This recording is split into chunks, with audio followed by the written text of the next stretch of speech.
Livro de Jó, o capítulo 1, o versículo 1 em diante. Todos acharam? Amém ou misericórdia? Tem uns que é misericórdia, eu vou esperar. Glória a Deus, não tem problema.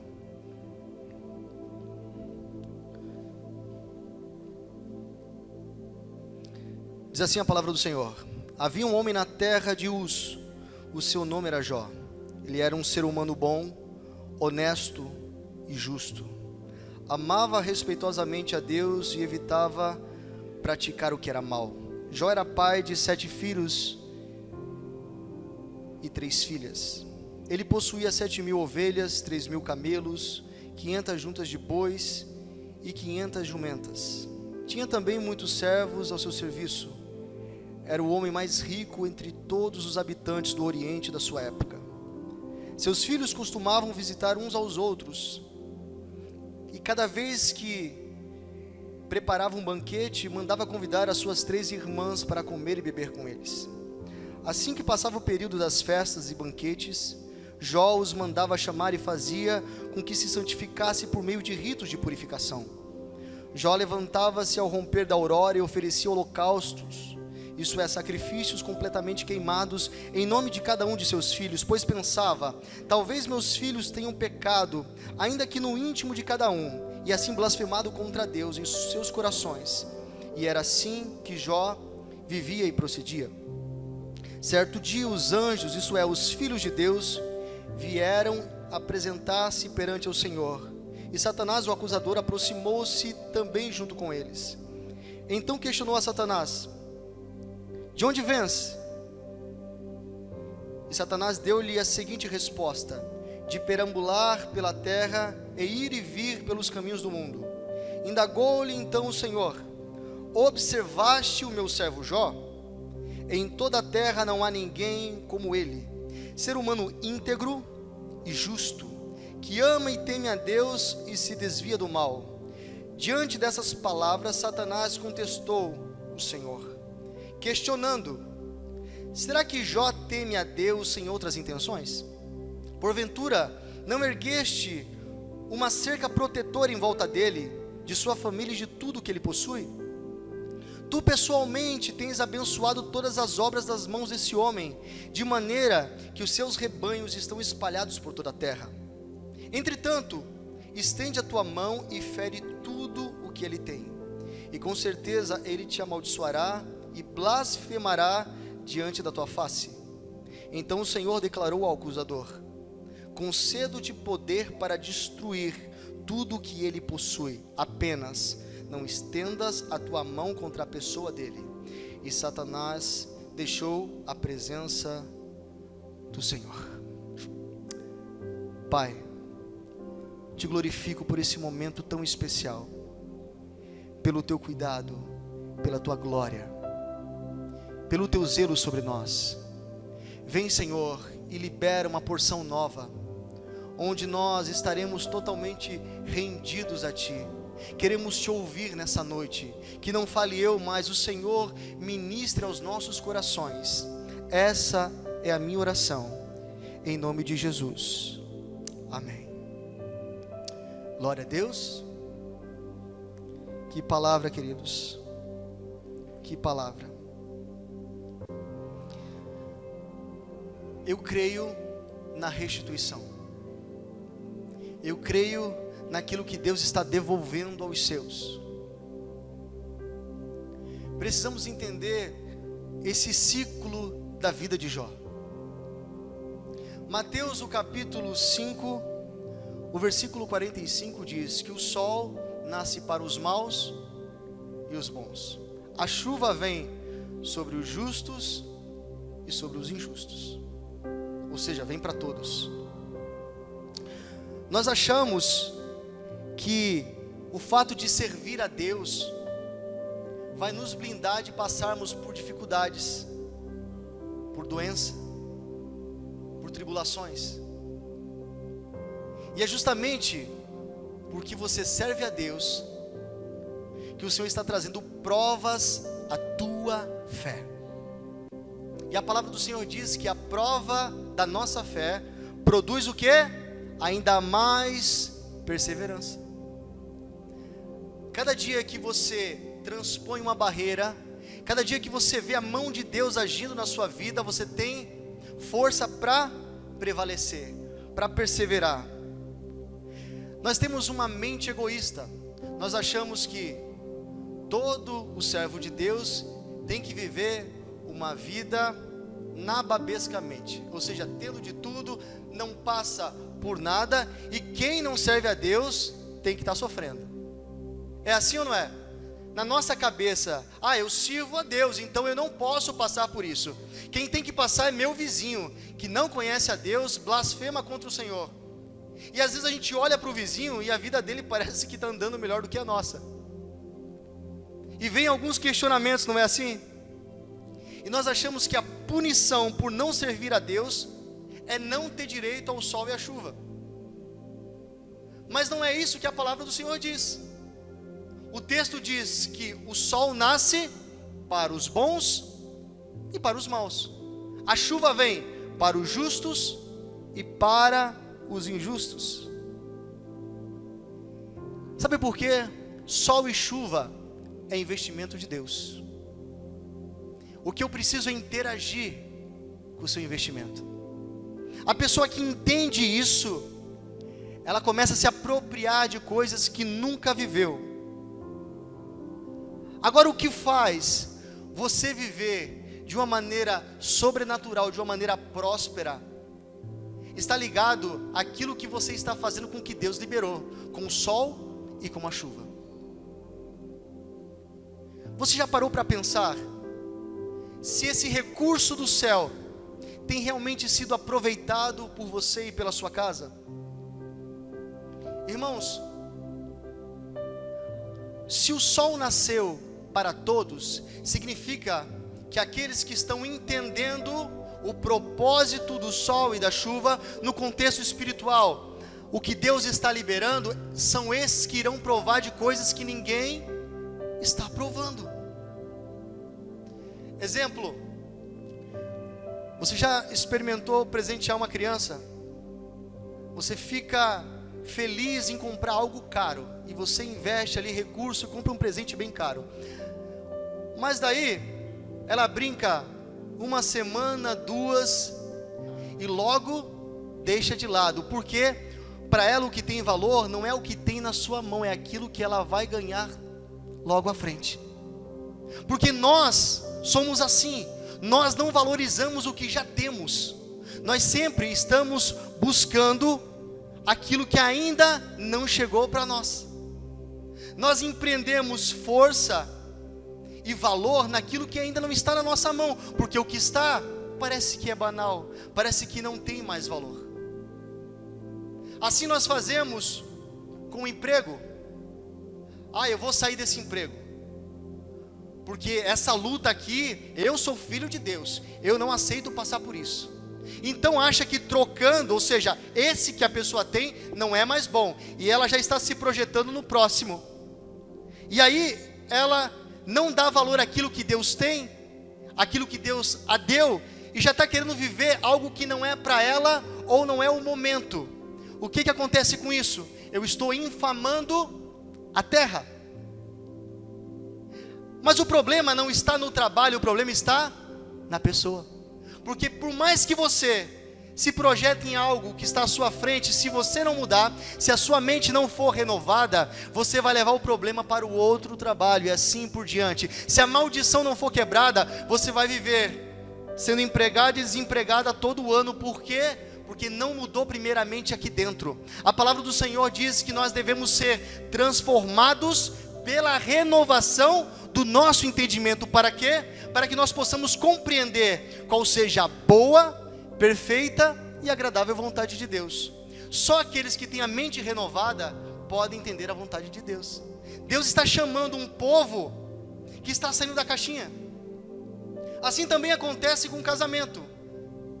Está vivendo uma luta no casamento, em vez de buscar reparação e restauração, já está pensando em separar, porque talvez o próximo ou a próxima pessoa que ela vai se juntar seja diferente, mas o problema não está aí. Eu não sei para que eu estou dizendo isso. Ei, queridos, o Espírito Santo está dizendo: o problema tem que ser resolvido. Deus quer restaurar. O nosso Deus é Deus de restituição. Amém? Você recebe isso? Ei, não está no próximo. Valorize aquilo que você tem agora. A nossa mente é muito consumista, mas Deus não quer filhos consumistas. Ele quer filhos provedores. Se o Senhor encher os teus celeiros, sabe para que é? É para que você possa transbordar sobre outras vidas. Não guarde, porque se você guardar, você vai se tornar poços rachados, que não consegue reter água. Você coloca água hoje, amanhã você procura água e não tem mais, porque se esvaiu, você não entendeu o propósito. Precisamos fluir nesse nível em Deus. Mas Deus dá aos filhos recompensa por meio de promessas, e aos homens retorno. Preste atenção, os filhos entendem princípios, e porque entende princípio, tem promessa. Mas as pessoas aí fora que não conhecem o Senhor têm retorno. Sabe por quê? Porque a lei da semeadura é para todos. Assim como o sol e a chuva é para todos, assim a lei da semeadura. Mas os filhos cumprem princípio para viver promessas. O mundo só recebe retorno. Lei da semeadura. Nós sabemos que honrar pai e mãe é um princípio bíblico, amém? E a Bíblia diz que aquele que honra pai e mãe vive prosperamente na terra, e os seus dias são prolongados. Então, filhão, se você quer viver bem sobre a terra, honra teu pai e tua mãe. Isso é princípio de Deus, que está ligado a uma promessa. Quando eu faço isso, eu desato uma promessa sobre a minha vida e sobre a minha geração. Ao contrário disso, é maldição. Por que você acha que tem jovens morrendo antes do tempo? Você acha que um jovem de 17, 18 anos é vontade de Deus com que ele morra? Tem a ver com decisões, tem a ver com não cumprir princípios, porque quando eu não cumpro o princípio de Deus, eu abro legalidade para o inimigo agir. E o inimigo tem ceifado muitas pessoas, muitos jovens, por não entender esses princípios. Mas isso está disponível só para quem serve a Deus? Não. Nós vemos muitos filhos, pessoas aí fora que não conhecem o Senhor, que honram seu pai e sua mãe, que lembram deles todos os dias, que visita, que cuida, que zela. Agora, tem muitos que se dizem cristãos, que vêm na igreja e não honra. Eu estou falando sobre lei da semeadura. Aquilo que você planta, você colhe. Então não é o fato de servir a Deus, o fato está aqui nessa lei da semeadura, assim como o sol e a chuva, com você entender um princípio. Se você honra pai e mãe, você tem uma vida longeva na terra. Se você não honra, a sua vida é abortada. Exemplo, um jovem cristão, ele vai fazer uma prova e ele diz: eu tenho o Deus que me revela tudo, e eu vou fazer essa prova, eu vou orar, e vou levantar as minhas mãos para o céu antes de começar, e o Senhor vai abrir a minha mente, vai colocar o gabarito da prova na minha mente, eu vou sair riscando tudo e vai dar tudo certo. Aí tem uma pessoa que não serve a Deus, fez cursinho, passou noites em claro, estudando, se preparando. Quem você acha que vai se dar melhor na prova? Aquele que orou ou aquele que cumpriu um princípio? Por quê? Porque o nosso Deus é justo. O homem não é justo, mas o nosso Deus é justo. E Ele faz o sol raiar sobre justos e injustos. Ou seja, a minha infidelidade não muda quem Deus é. Mesmo eu sendo infiel, Ele permanece fiel. Ainda que eu seja injusto, Ele permanece justo. A palavra do Senhor diz: honra o Senhor com os teus bens, ou seja, seja generoso. Irmãos, tem gente que vai gastar dinheiro, 200 pila para assistir um futebol, e ainda ter decepção com o time, volta para casa com um beijo desse tamanho, e quando chega na hora de ofertar, não é capaz de colocar a mão no bolso e honrar a casa do Senhor, e diz: nossa, meu coração é generoso, eu não vou fazer oferta não, fique tranquilo, essa casa não é assim, eu estou aqui falando sobre princípios. E aí tem pessoas aí fora, que tira dinheiro do bolso, faz caridade, ajuda o próximo, estão o quê? Semeando. E não adianta, se você semear, você vai colher. Eu quero te dizer algo: se você semear dinheiro, você vai colher o quê? Dinheiro. Se você semear saúde, ou seja, ter hábitos saudáveis, você vai ter também uma vida saudável. Porque não adianta, se eu estiver semeando figos, eu não vou colher laranja. A natureza da sua semente vai determinar a sua colheita. Eu vou repetir, é a natureza da sua semente que vai determinar a sua colheita. Ah, pastor, mas Deus transforma todas as coisas. Sim, Ele transforma, mas Ele não quebra os princípios que Ele mesmo estabeleceu. Irmãos, a igreja não faz caridade, a igreja vive em amor. Não adianta eu colocar uma cesta básica no porta-mala do meu carro e não viver em amor, e não me mover com a intenção correta, porque muitas vezes nós estamos com a nossa atitude desligada da intenção correta, e Deus ele está ajustando intenção com atitudes. Não espiritualize tudo. A semeadura também é para a terra. A palavra do Senhor diz, no texto que nós acabamos de ler, que Deus, Ele é um Deus que tem atributos. O que é atributos? Parte de quem Deus é, essência. E esses atributos são misericórdia, santidade, glória e justiça. Isso faz parte da base do seu trono. Nós temos qualidades, Deus tem atributos, e qualidades são características que nós desenvolvemos ao longo do tempo. Mas as nossas qualidades não isentam de passarmos por tribulações. Não é porque você é bom, não é porque você tem praticado justiça, que você está blindado sobre aquilo que irá acontecer. A palavra do Senhor diz que nesse mundo nós teremos aflições, mas temos uma garantia. Jesus está dizendo: tende bom ânimo. Tem bom ânimo. Tenha essa força que vem de dentro, a alegria ao passar por diversas tribulações. Irmãos, se nós estivermos sempre fazendo as mesmas coisas, nós iremos ver também as mesmas coisas. Quando eu mudo o ambiente, eu também mudo o que eu estou enxergando. Se você quer mais de Deus, então dê um passo além. Faça para Deus o que ninguém fez, e Deus fará para você algo que Ele nunca fez para ninguém. Surpreenda Deus nessa noite.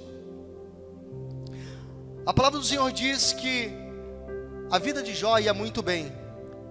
Ele era o homem mais rico da terra. A Bíblia fala sobre o Oriente, mas naquela época não tinha Ocidente, era só o Oriente.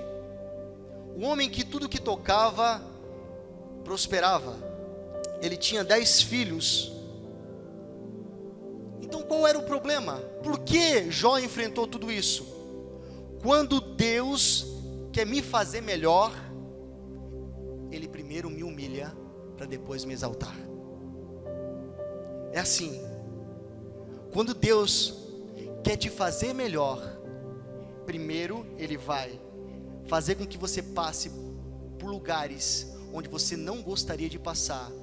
Ouça aquilo que você não gostaria de ouvir, para que depois, tendo músculos espirituais, você possa ser colocado no lugar que Deus espera.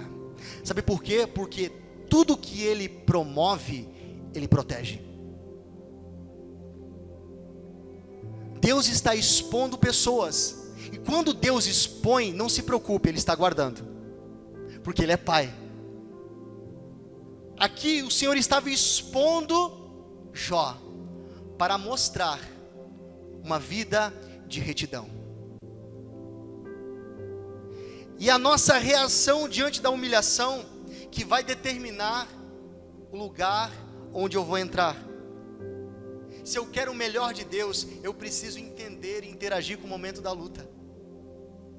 Eu preciso saber que o Senhor está comigo e eu nunca serei abalado. Eu posso sofrer pressões, mas eu não serei destruído. Irmãos, essa confiança não está no mundo. Nós temos Cristo em vós, a esperança da glória. Diga comigo: Cristo em mim, a esperança da glória. Tem coisas que nós não conseguiremos entender. Nós não iremos entender toda a movimentação de Deus, mas toda a movimentação de Deus tem o propósito de te refinar.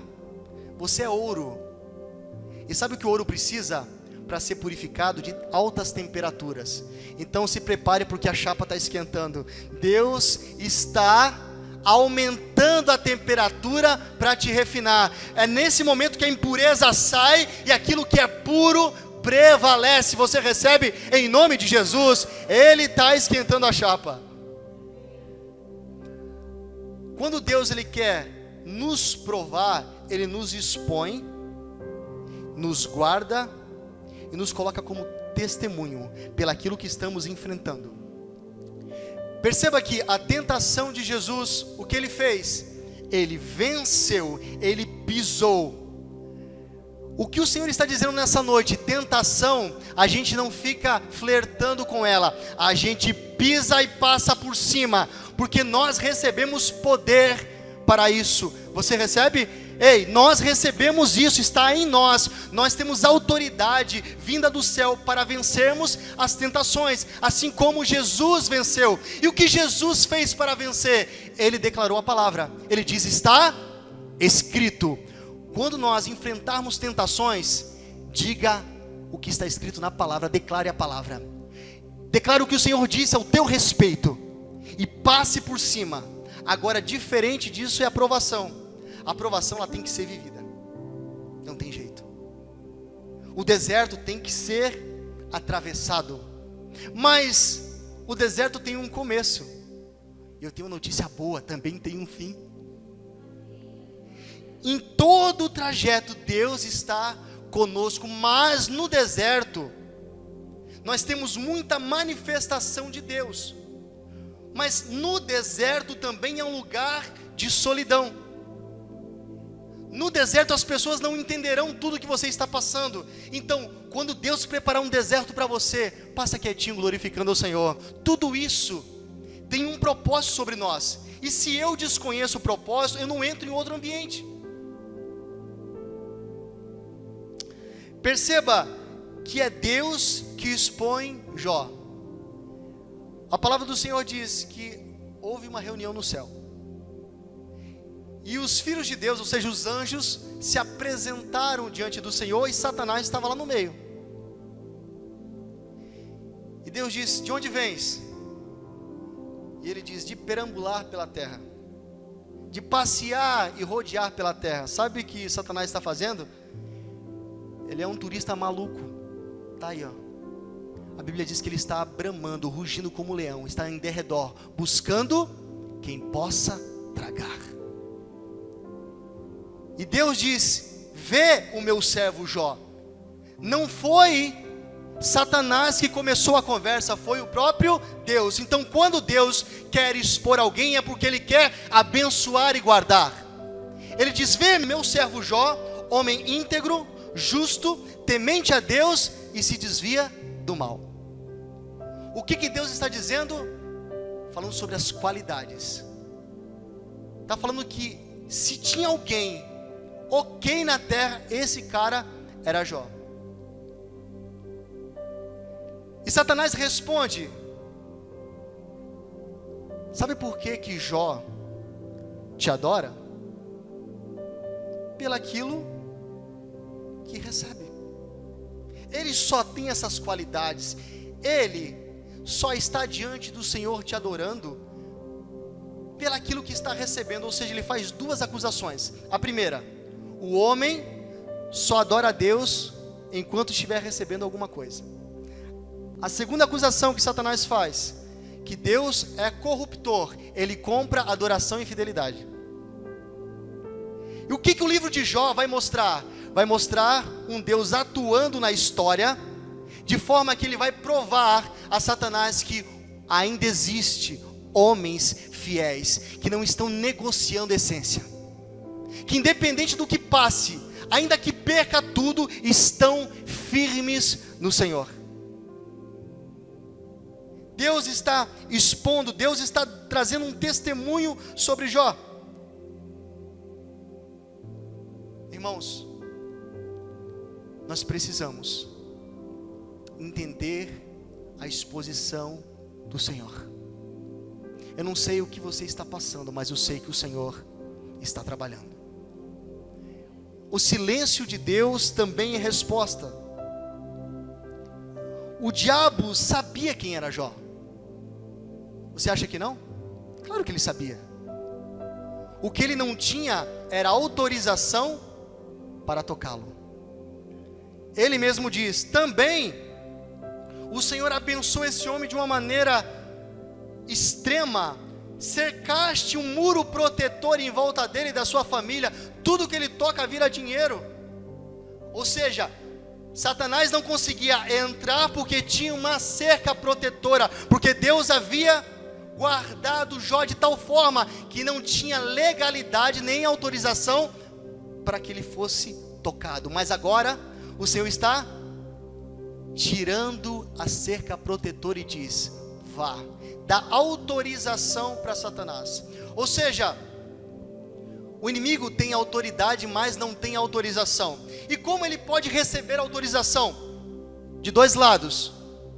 Ou Deus dá autorização porque ele quer te levantar e te transformar num testemunho, ou você dá. Quando Deus dá, fique tranquilo, porque aquilo que ele está promovendo, aquilo que ele está fazendo, também ele está protegendo até o final. Mas aquilo que começa em você, quem tem que se virar é você. Irmãos, quando nós abrimos brecha, somos nós que precisamos olhar para dentro e reconhecer algumas falhas. Nós sempre terceirizamos tudo para Deus, dizendo: Senhor, toque e arranca de dentro de mim. É você que precisa colocar a mão e arrancar.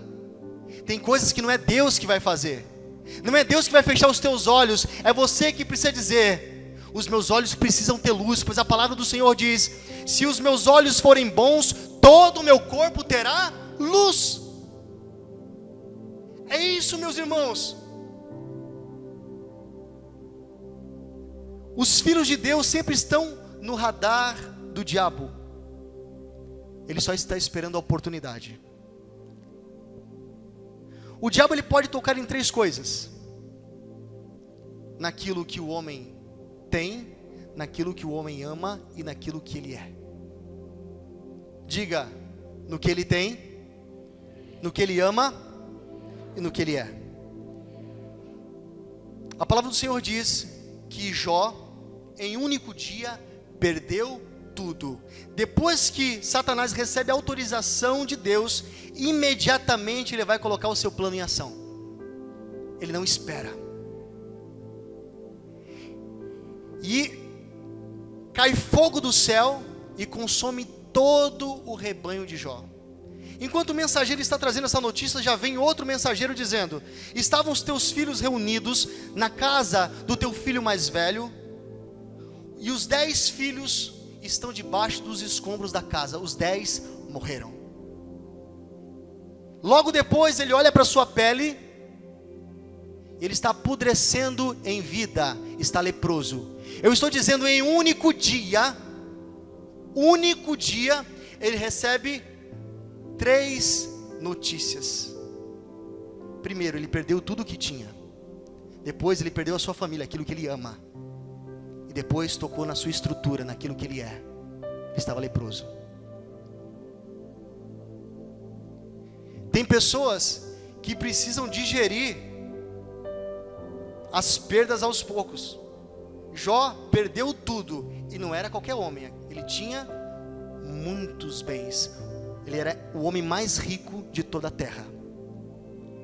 Às vezes a gente perde o trabalho e precisa de 6 meses para ficar digerindo aquilo. Fica naquela morosidade espiritual tentando deglutir, porque não sai daquilo, só fala da mesma coisa. Ele perdeu tudo em um único dia. E sabe o que aconteceu? A palavra do Senhor diz, e no meio da cinza, ele senta sem nada, olha para o lado e não vê mais nada, e ele pega um caco de telha, pega escombros daquilo que sobraram, e começa a raspar as suas feridas. No momento que ele raspa as suas feridas, é o momento de reflexão. Sabe o que Deus está fazendo nessa geração? Está preparando ambientes para a gente sentar e começar a raspar feridas. É nesse momento que nós conseguimos refletir e ver o quanto Deus é bom. Deus estava mexendo com uma estrutura de Jó para revelar a sua vontade. Jó não tem mais nada. O que sobra para Jó é uma esposa murmuradora, que enquanto Jó tinha tudo, era também o Deus dela. Mas quando Jó perdeu, ela chega e se apresenta e diz: homem, amaldiçoa o teu Deus e morre. Ainda mais, chegam os seus amigos, diz: confessa o teu pecado aí, Jó. Não é possível um homem como você, que tinha tudo e agora não tem nada, só pode ser pecado. Não é assim que as pessoas nos julgam quando a gente perde alguma coisa ou estamos enfrentando um momento que Deus está nos expondo para nos transformar e nos exaltar. As pessoas acham que o problema é pecado, e nem sempre é pecado, é trabalhar de Deus. E sabe qual foi a resposta de Jó? Ele diz: mulher, tu falas como uma louca. Acaso eu só receberia o bem de Deus e não o mal? E mais, na boca dele, enquanto ele refletia, limpando as suas feridas, ele diz: nu eu vim do ventre da minha mãe, nu para lá eu voltarei. O Senhor me deu, o Senhor tomou, bendito seja o nome do Senhor. Isso é adoração no meio da cinza.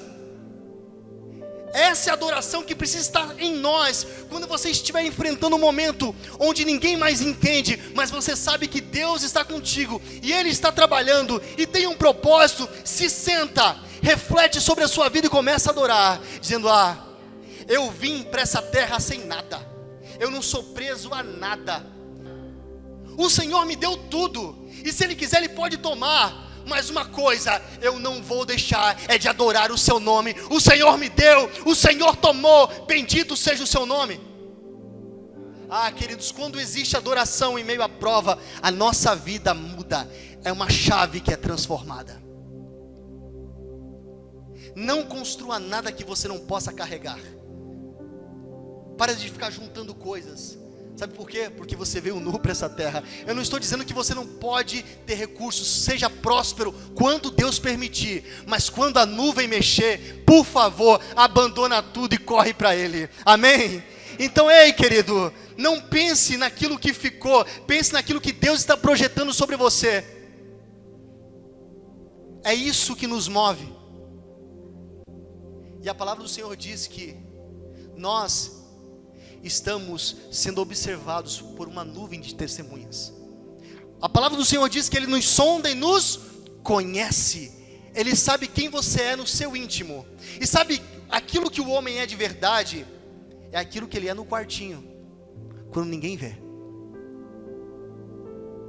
É lá. É lá quando não tem olhos laterais, onde você quer fazer algo e começa a olhar se não tem ninguém olhando, e você esquece que o lugar para você olhar não é para os lados, é para cima. E você vê 2 olhos desse tamanho como chamas de fogo, dizendo: meu filho, você não foi gerado para isso. Sobre você tem o sangue, e esse sangue, ele te purifica de todo o pecado. E o sangue de Cristo te purifica de todo o pecado. E não leve mais esse peso sobre você. para tudo e comece a adorar. E quando chega no final do livro de Jó, mesmo doente, ele vai orar pelos amigos, os parceirão, que estavam acusando ele de pecado. Enquanto Jó está orando pelos seus amigos, a Bíblia diz que o cativeiro de Jó foi transformado. Ei, é quando você não olha mais para as suas necessidades, você ainda, mesmo na cinza, você está se preocupando com quem está à sua volta. Não precisa de oração, conta comigo, Senhor. Eu estou enfermo, eu não estou preocupado. Se essa doença tiver que me levar, eu estou nas tuas mãos. Ei, queridos, Deus está trabalhando, mesmo que você não veja, descansa. Então seja a boca de Deus para essa geração, no seu trabalho, no meio da sua família. Por favor, libere uma palavra. Ah, mas você, como que você pode falar isso se a tua vida está desse jeito? Ei, você vai dizer, eu não sei o que você pensa, mas eu sei que o meu Redentor vive e por fim se levantará sobre a terra. É isso que Jó disse. Ei, eu não estou preocupado com o que você pensa. Qual é a foto que você tem? Muitas pessoas, elas pegam uma foto sua e criam um filme. Não, Deus já escreveu a tua história. Ele é o Deus, autor e consumador. Ele te conhece, Ele guarda a sua história. Ele conhece o fim desde o começo. Então, por favor, descansa nesse Deus. E a Bíblia diz, em Jó capítulo 42, ele dizendo ao Senhor, eu me arrependo aonde? No pó e na cinza. Diga comigo, no pó e na cinza. Porque eu não entendi o que eu estava falando. Falava coisas vãs. Falava daquilo que eu não conhecia. Mas hoje, eu não te conheço de ouvir falar. Os meus olhos te veem. É isso que Deus quer transferir sobre nós. Ele quer mostrar para mim e para você que no meio do vale, no meio da tempestade, Ele continua sendo Deus. Jó pôde entender que tudo o que ele passou tinha um propósito, a revelação do Altíssimo sobre a vida dele. Eu falava de coisas que eu não entendia, por isso eu me arrependo no pó e na cinza. Eu te conhecia de ouvir falar. Tem pessoas que conhecem a Deus pela boca dos outros. Ei, mergulhe em Deus e descubra quem Ele é. Para de ficar comendo da mão dos outros. Sim, você vem na igreja, recebe uma palavra do pastor, glória a Deus, mas pega essa palavra, guarda em você e dilui isso. Começa a fazer igual uma vaca, rumina, vem, desce, sobe, e aquilo vai criando um sustento dentro de você, porque a palavra do Senhor, ela é uma estrutura. Sabe por que as pessoas estão perecendo? Por falta de conhecimento. Qual que era o problema de Jó? Ele conhecia o Senhor de ouvir, mas hoje, naquele momento, ele estava vendo a mão de Deus agir. Você não pode somente ouvir, você precisa ver. Primeiro Deus prepara um tempo onde você ouve, mas o amadurecimento chega, e agora você precisa ver Ele agindo pelos olhos da fé. Você recebe isso? Deus está entrando na sua casa, está transformando todas as coisas. Ei, eu não sei para quem eu estou dizendo isso, mas aquela guerra que acontecia dentro da sua casa, aquele espírito de perturbação que quando você senta na mesa, você não tem paz, Deus está entrando lá e está mudando essa realidade, só para quem crê. Ei, o Senhor está fazendo com que você seja um homem próspero, de uma forma sobrenatural sobre a terra. Sabe por quê? Porque chegou o entendimento que você é recurso nessa geração. Ei, plante, e as pessoas irão comer daquilo que você está lançando, queridos. Sabe, você precisa ser folha e fruto. Folha é remédio e fruto é alimento. É isso que Deus está transformando na vida dos filhos. Aquela mente de consumidor foi embora e agora você é folha. Diga comigo, eu sou remédio e resposta para essa geração. Ah, queridos, glória a Deus por isso. Pessoas aqui irão ser desatadas. Pecados de estimação que têm te acompanhado, opressões na alma, depressão, Isso vai cair por terra, esse demônio que se levantou vai cair por terra em nome de Jesus. Ei, você não vai morrer. Você que estava se sentindo sufocado, você que não conseguia mais colocar o seu nariz para fora da água, achava que estava submergindo, o Senhor está dizendo: eu estou contigo e eu te levanto, e eu sou a tua destra.